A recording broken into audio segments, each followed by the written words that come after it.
તમારા બધાનું સ્વાગત છે મારી યુટ્યુબ ચેનલ કેપી હોમ ફૂડ્સમાં। આજે આપણે બનાવીશું પાપડ પૌવા। તો ચાલો હું તમને એની રેસીપી બતાવું।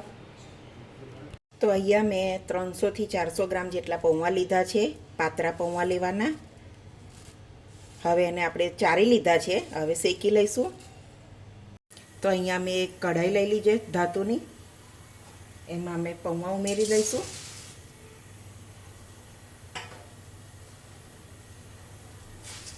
એને ધીમા ગેસે આપણે શેકી લઈશું થોડા।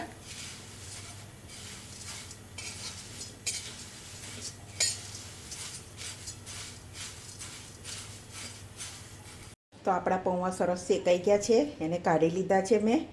હવે આપણે એને વઘારીશું। એ જ કઢાઈમાં હવે આપણે અડધી વાડકી જેટલું તેલ લઈ લઈશું।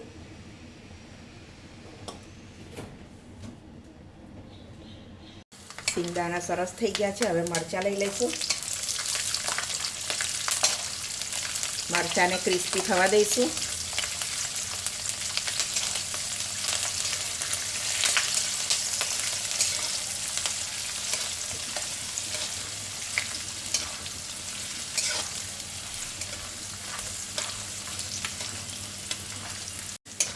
તો બંને સરસ ક્રિસ્પી થઈ ગયું છે, તો હવે આપણે દાળિયા લઈ લઈશું। દાળિયાને પણ એવી રીતે રોસ્ટ કરી લેવાના। દાળિયા જલ્દી એ થઈ જાય છે, તો લાલ ના થઈ જાય ધ્યાન રાખવાનું। મીઠા લીમડાના પાન, હિંગ ઉમેરાય પણ હું અહીંયા હિંગ નથી ઉમેરતી।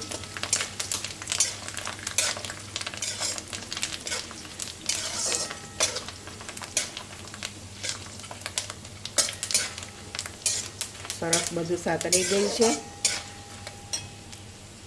1 ચમચી હળદર પાવડર, 1 ચમચી લાલ મરચું પાવડર। હવે પૌવા ઉમેરી લઈશું।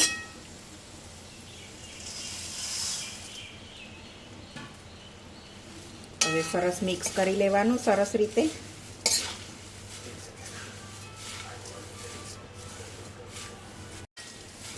બરાબર મિક્સ થઈ જવાયું છે। થોડું હવે આપણે સ્વાદ પ્રમાણે મીઠું લઈ લઈશું।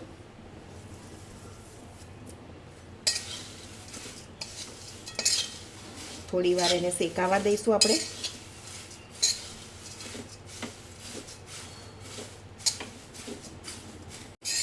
સરસ પૌવા શેકાઈ ગયા છે।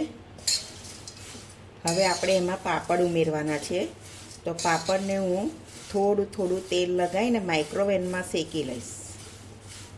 તો હું તમને બતાવું, આવી રીતે હું પાપડ લઉં છું। થોડું તેલ બહુ નહીં લગાવવાનું, રોટલીની જેમ ઘસી લેવાનું। આવી રીતે બંને પાપડને માઇક્રોવેવમાં મૂકવાના। તો આપણા પાપડ હવે ફ્રાય કર્યા હોય એવા થઈ જાય છે માઇક્રોવેવમાં સરસ રીતે। તો હું બધા આવી રીતે કરી લઈશ। તો આપણે બધા પાપડ સરસ આવી રીતે ફ્રાય કરી લીધા છે માઇક્રોવેવમાં। હવે આપણે પાપડ પૌવા ભેગું કરી દઈશું। તો હવે આપણે પાપડમાં પૌવામાં મિક્સ કરી લઈશું પાપડ બધા।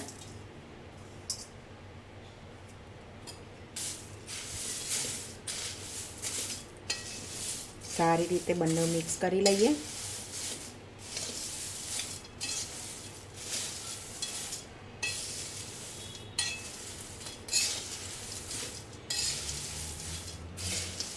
સરસ મિક્સ થઈ ગયા છે।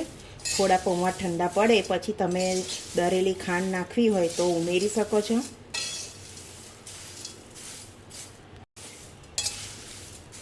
મિક્સ થઈ ગયા છે સરસ। હવે એને થોડા ઠંડા પડે પછી તમારે દળેલી ખાંડ ઉમેરવી હોય તો ઉમેરી શકો છો, ના ઉમેરવી હોય તો સ્કીપ પણ કરી શકો। હવે આપણે એક પ્લેટમાં કાઢી લઈશું। તો મિત્રો આપણે પાપડ પૌવા બનીને રેડી છે। તમે પણ એકવાર જરૂરથી આવી રીતે ટ્રાય કરજો અને મને કોમેન્ટમાં જણાવજો। જો તમને આ મારી રેસીપી ગમી હોય તો વિડીયોને લાઇક કરજો, મારી ચેનલને સબસ્ક્રાઈબ કરજો અને તમારા ફ્રેન્ડ જોડે શેર કરજો। તો હવે મળીશું એક બીજી નવી રેસીપીમાં। ત્યાં સુધી બધાને જય સ્વામિનારાયણ।